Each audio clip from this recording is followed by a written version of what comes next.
Alors, aucun vendeur n'est bête. Je répète, aucun vendeur n'est bête. C'est un agent immobilier qui nous a dit ça récemment lors de la visite du bien immobilier. On avait déjà visité comme ça 4 biens immobiliers avec lui et à un moment, il nous a regardé et il nous a dit, vous savez quoi? Aucun vendeur n'est bête. Pourquoi est-ce qu'il nous dit ça? Parce qu'effectivement, chaque fois qu'on fait des visites, on rentre à la maison, on fait une offre et notre offre n'est pas celle qui va être retenue. Donc, notre offre va tout simplement être balancée à la poubelle. Mais après, vu qu'il y a beaucoup de biens immobiliers dans son réseau, on arrive à faire d'autres visites, quoi. Et on propose encore d'autres prix. Jusque-là, ça ne passe pas. De quoi est-ce qu'il s'agit exactement? Je t'en parle dans cette vidéo après le générique.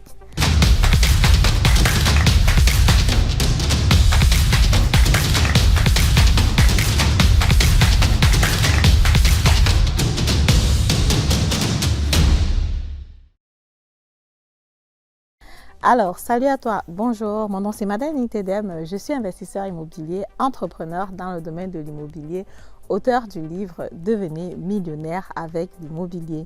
Si le domaine de l'immobilier t'intéresse, le domaine de l'immobilier te passionne, c'est que tu es ici au bon endroit. Je t'invite tout simplement à t'abonner à la chaîne, activer la cloche notification pour ne plus rater le contenu sublime et inédit que je partage gratuitement toutes les semaines. Voilà, sans plus tarder, avant de rentrer dans la thématique du jour, j'aimerais tout simplement te rappeler mes services qui sont déjà d'un côté la consultation qui est gratuite. De l'autre côté, il y a donc voilà, le coaching que tu peux prendre. Il y a l'accompagnement sur l'achat du bien immobilier qui se trouve dans mon réseau. Actuellement, je suis active dans le Essen, dans le Rheinland-Pfalz et aussi dans le Baden-Württemberg. Il y a des choses assez intéressantes à ce niveau-là. Si tu veux savoir dans les détails, contacte-moi. Les informations sont en barre de description. Voilà, pour entrer dans la thématique du jour, aucun vendeur n'est bête. C'est un agent immobilier qui nous a dit ça récemment. Nous, c'est qui? C'est mon mari et moi. Parce qu'effectivement, comme vous savez, actuellement, je ne suis pas crédible pour l'achat du bien immobilier en tant qu'entrepreneur. Mais lui, vu qu'il a gardé encore son salaire, justement, oui, on a été prudent, hein, parce qu'effectivement, 2 personnes entrepreneurs, c'est dit, OK, on garde quand même un salaire. Donc, du coup, lui, avec son salaire, naturellement, il est encore crédible. Du coup, on a donc décidé de faire la recherche des biens immobiliers dans une banlieue de Berlin très précise parce qu'effectivement, c'est un coin qui est bien prisé. C'est un coin où on sait que le bien immobilier là-bas prend en valeur facilement. Mais on se dit que chaque fois qu'on va faire la visite, on va rentrer à la maison, on va faire le calcul et avec les taux d'intérêt qu'il y a actuellement, on va faire une proposition aux vendeurs de sorte à avoir un cash flow positif. Oui, eh bien, un cash flow positif parce qu'effectivement, il y a plusieurs personnes qui me parlent de cash flow positif et puis je me suis dit, je vais prendre ce challenge-là en main, je vais regarder dans cette banlieue bien précise qui n'est pas trop prisée, je vais dire qui est OK, qui est moyenne. Je vais aller là-bas, je vais faire des visites et je vais voir si c'est vraiment possible d'avoir un cash flow positif ou pas. Parce que déjà, je savais que voilà, en gros, c'est pas possible parce que l'emplacement et le cash flow positif, en général, ne vont pas de pair. Mais bon, c'est à chacun de savoir. Donc voilà, on se lance donc sur la recherche. C'est vrai qu'on ne fait pas vraiment de recherche intensive parce qu'effectivement, voilà, je suis occupée avec l'activité entrepreneuriale, lui aussi avec son boulot. Mais bon, on arrive quand même déjà à segmenter les différents coins, déjà pour trier, chercher la zone, définir où on veut rechercher. Après, on a fait la rencontre d'un agent immobilier du coin assez sympa parce que si vous faites des visites vous-même, vous devez donc savoir qu'il y a des agents immobiliers qui travaillent donc sur des régions. Et généralement, quand tu es sur une région précise, tu vas tomber sur les offres venant parfois de la même personne. Et ça a été dans le cas, donc on l'a trouvé déjà pour la première visite qu'on a fait. Assez sympa et on se dit, OK, on va continuer avec lui si on trouve qu'il a des offres intéressantes.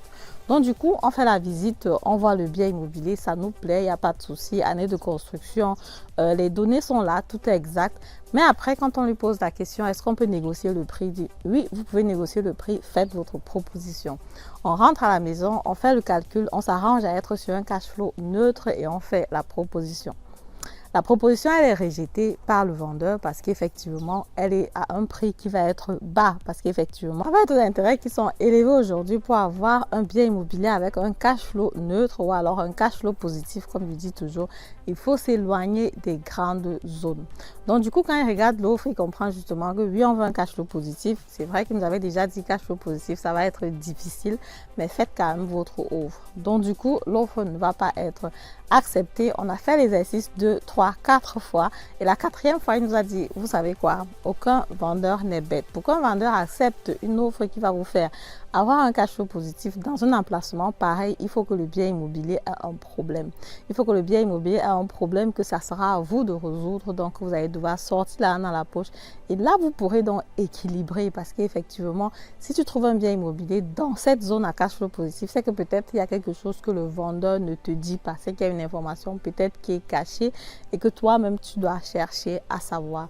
Mais sinon, actuellement, la norme veut qu'on soit sur un cash flow qui va être négatif d'environ 200, 300 euros, je ne sais pas moi, ça dépend de l'emplacement, ça dépend de la grosseur du bien immobilier, ça dépend aussi du type de crédit que tu veux prendre. Si tu veux prendre un crédit où tu rembourses un gros montant rapidement, c'est clair que tu vas être sur un cash flow qui va être négatif, qui va être plus important que quelqu'un qui décide de rembourser très peu. Donc du coup, il faut voir. Alors, et pour les biens immobiliers par contre que je vais te proposer, en général, on a déjà fait une évaluation en amont. Il y a plusieurs sites, il y a plusieurs plateformes où vous pouvez faire les évaluations des biens immobiliers.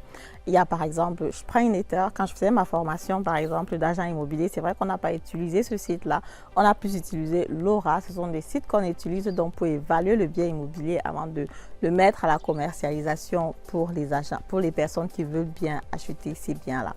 Donc, du coup, on fait quand même une étude et on regarde aussi selon VDP Research, je ne sais pas si vous connaissez, on regarde par rapport à ça, quel est le prix qui est sur le marché, quel est le prix qui va être raisonnable.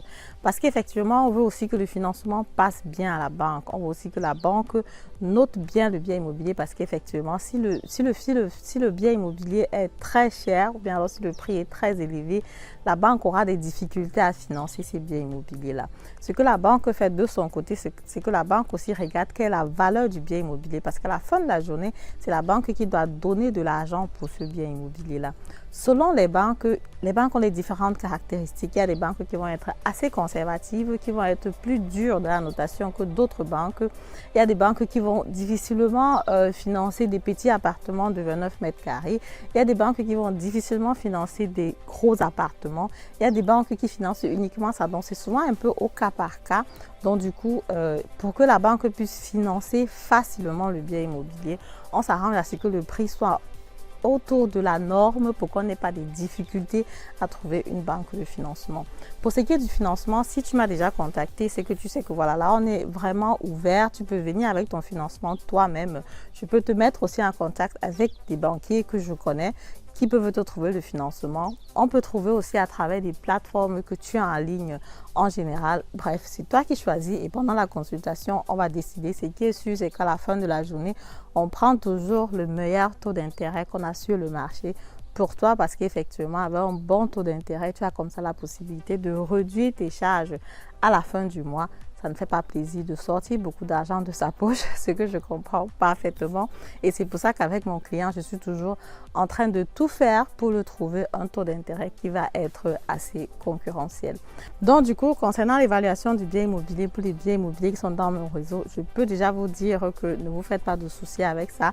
Avec le service que je propose là-dessous, avec l'évaluation qu'on fait en amont et avec les banques avec lesquelles on travaille qui sont assez conservatives et parfois sont des banques qui ne connaissent pas forcément nos biens immobiliers mais qui nous donnent de bonnes notations parce qu'effectivement on sait comment évaluer le bien immobilier.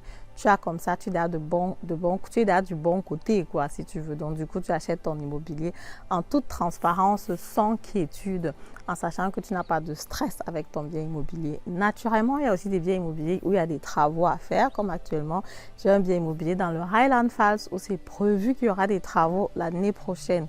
Et ça doit être pris en considération dans le prix du bien immobilier parce qu'en ce moment-là, il faut que donc le prix soit bas pour que l'acheteur puisse acheter facilement.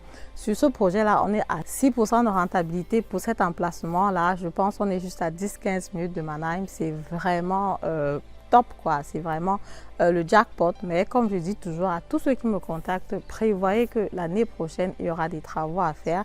Il va falloir sortir éventuellement 10 000 euros de sa poche pour résoudre ce problème là, ou alors il y aura donc ce qu'on appelle Darlehen, un crédit que la société de copropriété va prendre pour tous les propriétaires et ça va durer donc sur une période de temps et chacun va rembourser petit à petit selon le montant dont l'appartement aura besoin ou alors selon le montant dont tout le montant dont on aura besoin pour s'occuper du bien immobilier. Alors, donc pour finir dans la vidéo, la pensée de l'agent immobilier, c'est tout simplement de dire que aucun vendeur n'est bête dans le sens où le vendeur sait généralement à combien est-ce qu'il a acheté son bien immobilier, quels sont les travaux qu'il a fait sur le bien immobilier, quels sont les travaux qu'il y a encore à faire par rapport au bien immobilier, et par rapport à cela, il peut être souple d'une façon ou alors moins souple d'une façon. Si un bien immobilier peut te rapporter par exemple du cash flow positif, pourquoi est-ce que tu vas le vendre de façon à ce que tu gagnes moins quoi? Pourquoi est-ce que tu ne vas pas profiter toi-même de ce cash flow positif-là? Est-ce qu'il n'a pas besoin d'argent? Je veux dire, tout le monde veut vendre le bien immobilier et avoir une certaine rentabilité. Et généralement, les personnes avant de vendre leur bien immobilier regardent aussi ce qui se passe à gauche et à droite pour voir quel est le prix sur la valeur du marché, combien est-ce qu'on vend les biens immobiliers dans la zone. Du coup, le vendeur veut naturellement toujours avoir beaucoup plus d'argent. Le rôle de l'agent immobilier, c'est souvent de lui dire ok, ce montant par exemple n'est peut-être pas réaliste, peut-être tu peux vouloir un peu moins. Parfois quand il descend, c'est parce qu'il sait de toutes les façons qu'ok, il sait qu'il y a peut-être des choses à faire ou des réparations à faire. Il a justement toujours son point, ce qu'on appelle Schmerzgrenze, où il sait qu'il n'a pas envie de traverser ce point-là. Et du coup, c'est là où il va s'arrêter, quoi. Donc, du coup, c'est quelque chose aussi que toi, tu dois savoir en tant qu'investisseur immobilier ou alors futur investisseur immobilier. Quand tu veux acheter un bien immobilier, si tu vas et que la négociation est très facile, il faut te demander où est le piège, parce que le plus important, généralement, c'est toujours d'avoir toutes les informations nécessaires pour savoir à quoi t'attendre, parce qu'effectivement, depuis environ 3 ans que je suis agent immobilier, que j'accompagne des personnes pour acheter le bien immobilier, mon but, c'est vraiment que pendant 3, pendant 4, pendant 5, pendant 10 ans, qu'il n'y ait pas de surprise négative, que tout ce qu'on avait prévu au départ se passe comme on avait prévu selon la documentation, selon les calculs, selon la prise en valeur du bien immobilier, que tout soit satisfait. Et jusqu'à présent, les premières personnes qui ont acheté en 2020 et en 2021 sont assez satisfaites. Actuellement, on est encore en 2023. Il y a des personnes qui ont fait des acquisitions, mais on ne peut pas encore donner de feedback parce qu'on ne sait pas encore comment ça continue. Mais je suis plutôt positive parce qu'effectivement, je travaille dans le domaine avec une certaine expérience personnelle et aussi avec des personnes qui ont de l'expérience. On arrive quand même à faire de bonnes choses. Donc, si toi aussi, tu penses que tu peux nous faire confiance pour l'acquisition du bien immobilier, surtout locatif, pour les biens que je propose, récemment, je vous ai présenté mon partenaire sur le terrain à travers un poste avec qui je travaille, avec qui je fais les visites. C'est lui qui gère généralement les augmentations de loyer et aussi les travaux. Quand il y a des travaux à faire, c'est lui qui a toutes les informations là-dessus. Donc du coup, ce sont des choses qui peuvent être importantes pour toi, d'être entouré d'une équipe de personnes qui sont professionnelles. Et comme je dis toujours, même après l'acquisition, que ce soit moi, que ce soit lui, nous restons disponibles pour nos clients, et surtout parce qu'on veut aussi que vous nous apportez plus de clients, et jusqu'à présent tout se passe plutôt super bien. Voilà, je te dis comme ça, merci de m'avoir écouté et à très bientôt. Si la vidéo t'a plu, comme d'habitude, je t'invite à me mettre un pouce en haut, commenter la vidéo, partager massivement la vidéo, et on se dit à très bientôt pour la prochaine vidéo. Au revoir.